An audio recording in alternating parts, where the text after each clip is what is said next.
Welcome to the Chronological One-Year Bible, June 30th. Today's reading is 2 Kings chapter 16, verses 19 and 20, 2 Chronicles chapter 28, verses 26 and 27, and Isaiah chapter 13, verse 1 through chapter 16, verse 14. The rest of the events in Ahaz's reign and everything he did are recorded in the book of the history of the kings of Judah. When Ahaz died, he was buried with his ancestors in the city of David. Then his son Hezekiah became the next king. The rest of the events of Ahaz's reign and everything he did from beginning to end are recorded in the book of the kings of Judah and Israel. When Ahaz died, he was buried in Jerusalem, but not in the royal cemetery of the kings of Judah. Then his son Hezekiah became the next king. Isaiah, son of Amoz, received this message concerning the destruction of Babylon. Raise a signal flag on a bare hilltop. Call up an army against Babylon. Wave your hand to encourage them as they march into the palaces of the high and mighty. I, the Lord, have dedicated these soldiers for this task. Yes, I have called mighty warriors to express my anger, and they will rejoice when I am exalted. Hear the noise on the mountains. Listen as the vast armies march. It is the noise and shouting of many nations. The Lord of heaven's armies has called this army together. They come from distant countries, from beyond the farthest horizons. They are the Lord's weapons to carry out his anger. With them he will destroy the whole land. Scream in terror, for the day of the Lord has arrived, the time for the Almighty to destroy.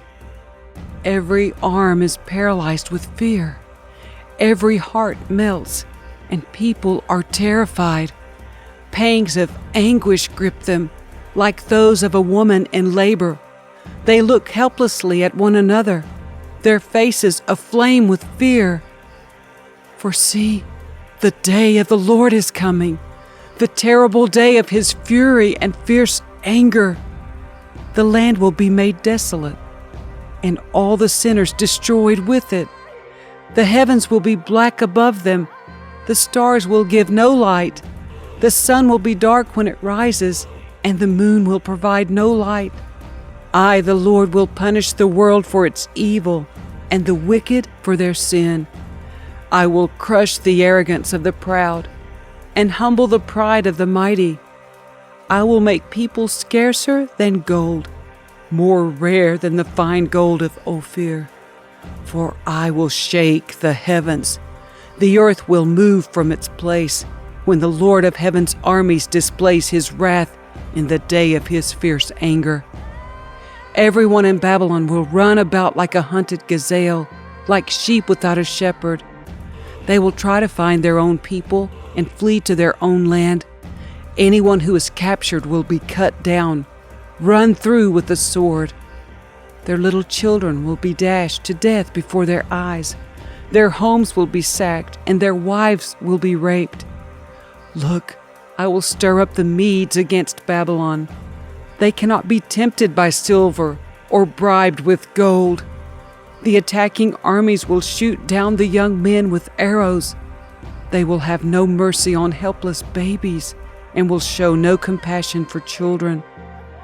Babylon, the most glorious of kingdoms, the flower of Chaldean pride, will be devastated like Sodom and Gomorrah when God destroyed them. Babylon will never be inhabited again.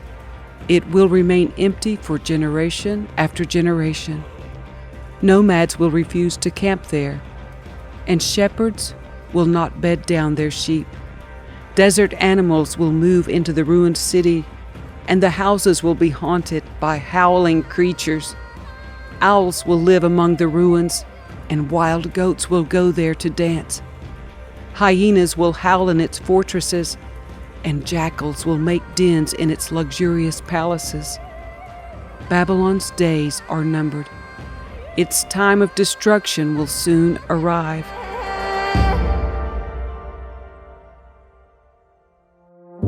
But the Lord will have mercy on the descendants of Jacob. He will choose Israel as his special people once again. He will bring them back to settle once again in their own land. And people from many different nations will come and join them there and unite with the people of Israel. The nations of the world will help the people of Israel to return, and those who come to live in the Lord's land will serve them. Those who captured Israel will themselves be captured, and Israel will rule over its enemies. In that wonderful day when the Lord gives his people rest from sorrow and fear, from slavery and chains, you will taunt the king of Babylon.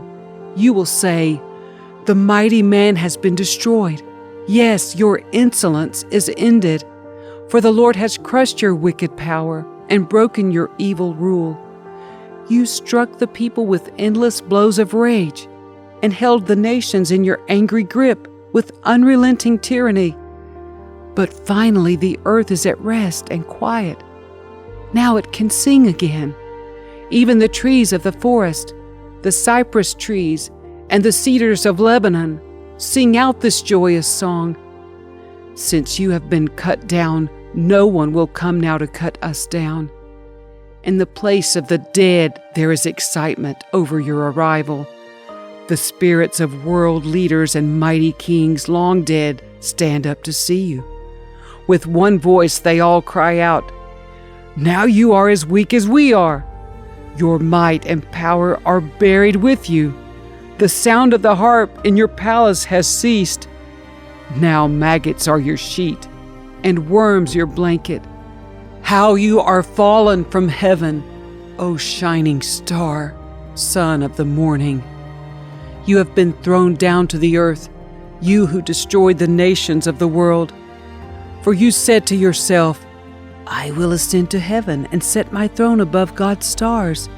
I will preside on the mountain of the gods far away in the north. I will climb to the highest heavens and be like the Most High.' Instead, you will be brought down to the place of the dead, down to its lowest depths. Everyone there will stare at you and ask, 'Can this be the one who shook the earth and made the kingdoms of the world tremble?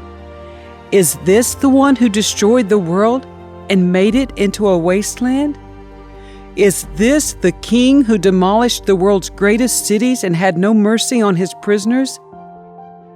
The kings of the nations lie in stately glory, each in its own tomb. But you will be thrown out of your grave like a worthless branch. Like a corpse trampled underfoot, you will be dumped into a mass grave with those killed in battle. You will descend to the pit. You will not be given a proper burial, for you have destroyed your nation and slaughtered your people. The descendants of such an evil person will never again receive honor. Kill this man's children. Let them die because of their father's sins.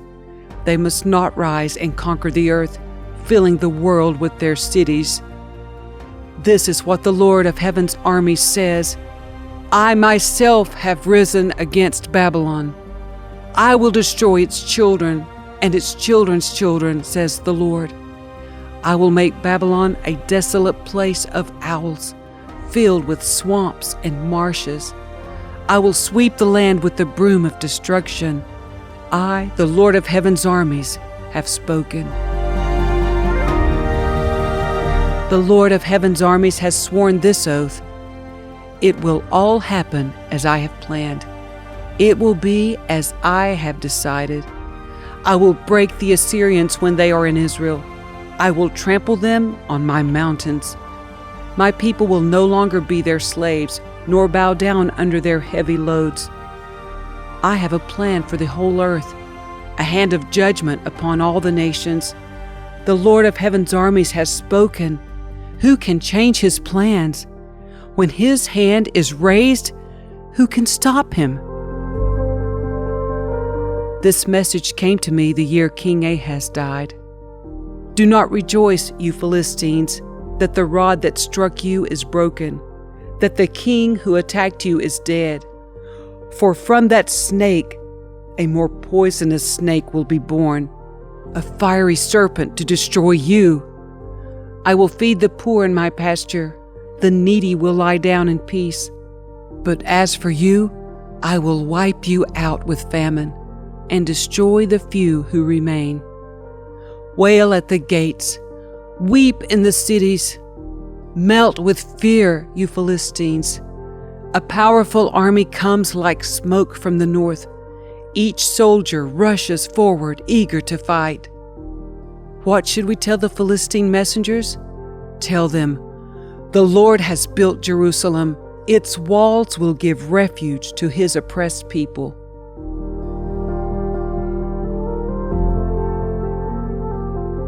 This message came to me concerning Moab. In one night, the town of Ar will be leveled, and the city of Kyker will be destroyed. Your people will go to their temple in Dibon to mourn. They will go to their sacred shrines to weep. They will wail for the fate of Nebo and Medeba, shaving their heads in sorrow and cutting off their beards. They will wear burlap as they wander the streets. From every home and public square will come the sound of wailing. The people of Heshbon and Elealeh will cry out. Their voices will be heard as far away as Ahaz. The bravest warriors of Moab will cry out in utter terror. They will be helpless with fear. My heart weeps for Moab. Its people flee to Zoar and Eglath-Shalisha. Weeping, they climb the road to Luhith. Their cries of distress can be heard all along the road to Horonaim. Even the waters of Nimrim are dried up. The grassy banks are scorched. The tender plants are gone. Nothing green remains. The people grab their possessions and carry them across the ravine of willows. A cry of distress echoes through the land of Moab, from one end to the other, from Eglaim to Bir Elim. The stream near Dibon runs red with blood. But I am still not finished with Dibon. Lions will hunt down the survivors, both those who try to escape and those who remain behind. Send lambs from Selah as tribute to the ruler of the land. Send them through the desert to the mountain of beautiful Zion. The women of Moab are left like homeless birds at the shallow crossings of the Arnon River. Help us, they cry. Defend us against our enemies. Protect us from their relentless attack. Do not betray us now that we have escaped. Let our refugees stay among you.